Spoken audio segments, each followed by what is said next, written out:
New podcast of IneoMedia, the second one. Today we have Quentin as our guest. Buchkremer. Oof. Is this Belgium name? I like to say it's Prussian. it's a German. It means kind of a bookseller in a sense.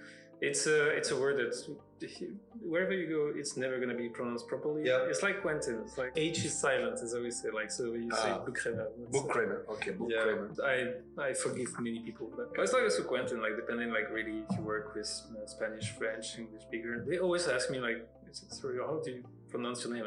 I end up like telling them, "Call me Q." Yeah. It's really easy. What actually put you in the CG industry? How did you decide to go there?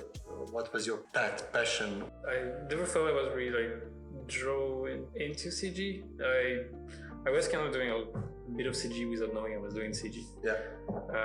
So it was like your hobby. It was kind of part of my almost daily thing I was doing as a kid. My father like got us into Star Wars, and we were like, if you were getting into a house, it was Nerdland. Yeah. Nerdland completely. I was 6 years old, something like that, and presented us like Star Wars, what should we think? He introduced us to card games, like, and very quickly we're into that universe, and we wanted to be part of it. The thing is that we wanted to do kind of a little fan fiction, so we were playing like these card games, and I wanted to use picture of us and change them to look like we were Star Wars characters. So I was learning not Photoshop, it was called Paint Pro. Later on we had a camera, so but the camera, not even a video camera, but it has a video option, camera option. Oh, it's kind of like photo camera, but you can record. The quality was really crappy. It was like 320 by 240 or something like that. It was really awful, really awful. And still, we would do those kind of lightsaber battles. We didn't have handles. It was just like metallic tube. That after would just rotoscope with another like crappy software. I think it was called LMDV. And it was just for beginners, like to do like those visual effects, and with that, I was already like doing my first VFX shot. I was then editing that, Sony Vegas. Nothing was adapted. Nothing was like things that we use now. But Sony Vegas is still really user friendly. It's really good. Actually, I found it way easier to get into the Sony Vegas than into the Premiere or Final Cut or whatever. Well, I jumped from Windows Movie Maker to that, so it was already quite a big jump. But it was also very hard to find tutorials online by then. There was not YouTube yet, so it was very hard to find. There were forums, a lot of forums. My best friend talked to me about this CG school, which was really, they were doing like video games, animation, but what interested me was kind of the 2D design, more kind of Photoshop and stuff. Your first love was actually 2D? It was my first aim, but the thing is that the first year is very general. It's really like, it's not, you don't choose your option yet. It's on the second year that you re-choose. And the first... Would you say that actually the schools, the animation school, let's call it CG schools, in Belgium are good, or...? That I'm kind of split. Well, there are very good artists that come from CG school in Belgium. We don't have that many. Many of people who finish the school, they already came to school with a huge knowledge, and they somehow have this inside of them. That's the thing. Like you knew from the start when someone came to school that that guy is going to go through it. School was really an opportunity to dedicate yourself full time and have people assigning you projects, so you didn't have like to, if you were not good at finding the idea but very good technician, then there's your chance. We used to call that YouTube school. Not saying that it's the same for all school. I don't know all the school, but for at the time it was called Haute École Albert Jacquard in Namur. Back then there was not that much experience from teacher. None of them were coming from the field. Like the few that were coming were just coming 2 hours per week, and they couldn't really spend time with the students, so you could never really touch a bit of that experience. Some teachers were super passionate, and it was really, really good. I would really appreciate a teacher who can teach me the quick and dirty tricks, which we learn through the experience of working on the films film industry production. I was always curious to see like those books. I was like never took the time to reread them. Yeah. Because at the time you already had tutorials. So like maybe there's kind of a secret knowledge in there. Yeah. But no, nothing. No. You'll find it. Don't waste your time. No. I tried. We really learned a lot as soon as we went into an internship. Sadly, the third year was the year you would do your final project. Same time internship. So you want to spend more time. Where were you on internship? I was in Zell production. You won award 2014, right? Yep. What was your part of this movie? I did modeling, surfacing, a bit of 2D design. Worked for 3 months. It was 3 months and a half. It was really, really good. But we were among a lot of interns. Some freelancers that were on the project that we could like really get picky to like, hey, teach me something, please. But it was really great because since it was the first experience, I learned that, that's not the software we use at school.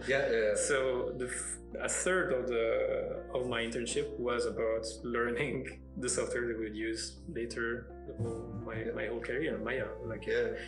At school we were on 3ds Max. Can you earn some money when you're doing internship in Belgium or? No, and since it was not in Belgium, it was in Luxembourg. Okay. You still can ask for compensation for having to buy car, or if you need to take a place, you can ask for compensation. You cannot earn salaries if you're an intern. Okay. Which I don't get. Yeah, why. It's strange because you are actually doing the work for the company. Of course, it should be probably maybe lower. Definitely lower. But you should, from my perspective, you should earn something. I had 2 interns that were better than juniors and even mid. And it was amazing. I mean, in Greece we had like in Project Deep modeling addressing departments at Zinopel Games, and you knew the guy who would not stay. He was just like passing by and did all our tools. He was an extremely talented guy, but the guy is like on another planet. That's the thing with interns, that they have to prove themselves. And they're still hungry for the success.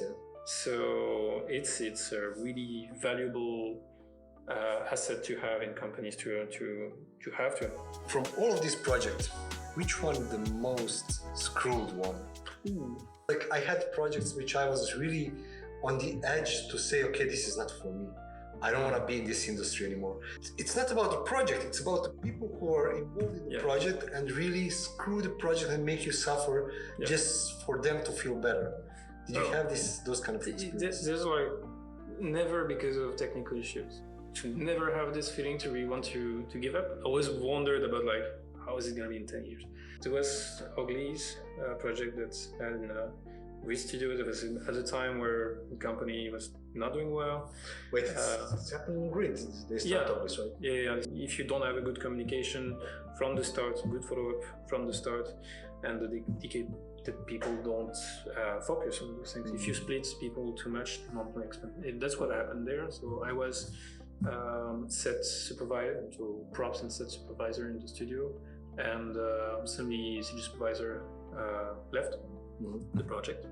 A lot of things were not properly set, and the co-producer were like, okay, we're done, we did our task, everything's approved.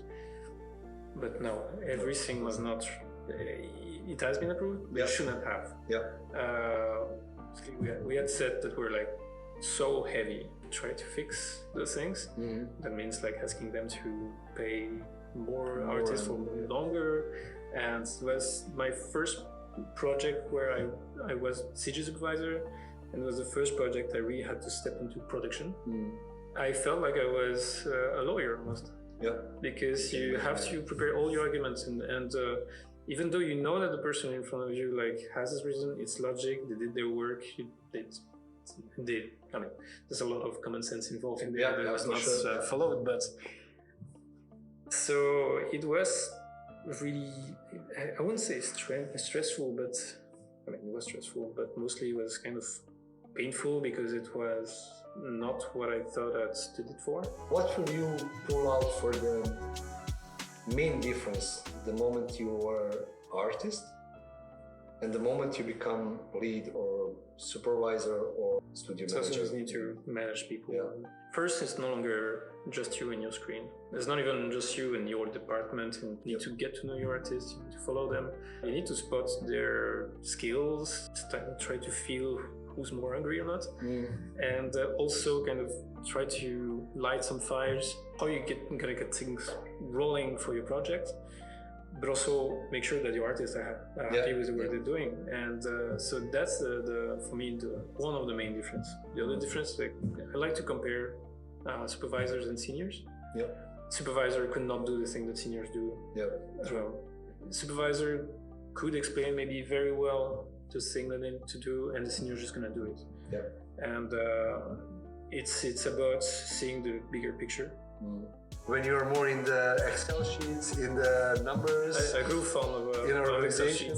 That's what did you ever see yourself? Is that your goal, your direction? Absolutely not. It was really not like my goal at all, and I feel a bit not ashamed that I love Excel sheets. It goes in the same line as projecting things. So you need data, you need information, you need to put it organized, and start to love like communication. And if you do production, you have numbers. It's like it's factual value, and you can give that to everyone. Then everyone can understand that. That's a big change. I was not seeing that. Sometimes I have to put my hands in the software, try to make a scene, and you still need to understand the work of technical the aspect.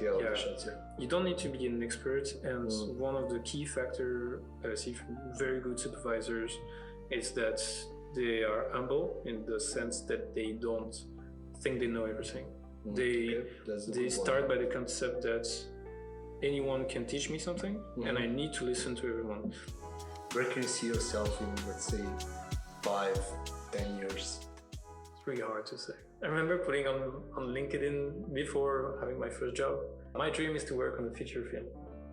I thought it would be like checked. My first job was that, so okay, cool. I was not expecting that.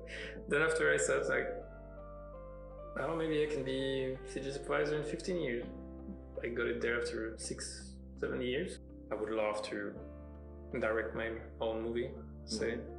But I know I'm not a director, but there's still years to learn those things. I'm mostly a technician, but I think that any artist and any technician, anyone has a story to tell. And I have many stories I would love to tell that I don't see on the screen. And then your career path, I'm pretty sure we'll see your film in the nearest future. And no one will understand. Yeah, but it doesn't matter. But you will fulfill your dreams, which is I will be like, check, no, I can do like so. Yeah, I'm really eager to hear your next guest. Amazing.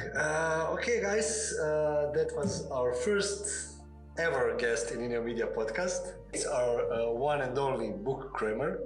Thank you one more time, and see you around. Yeah, thank you very much.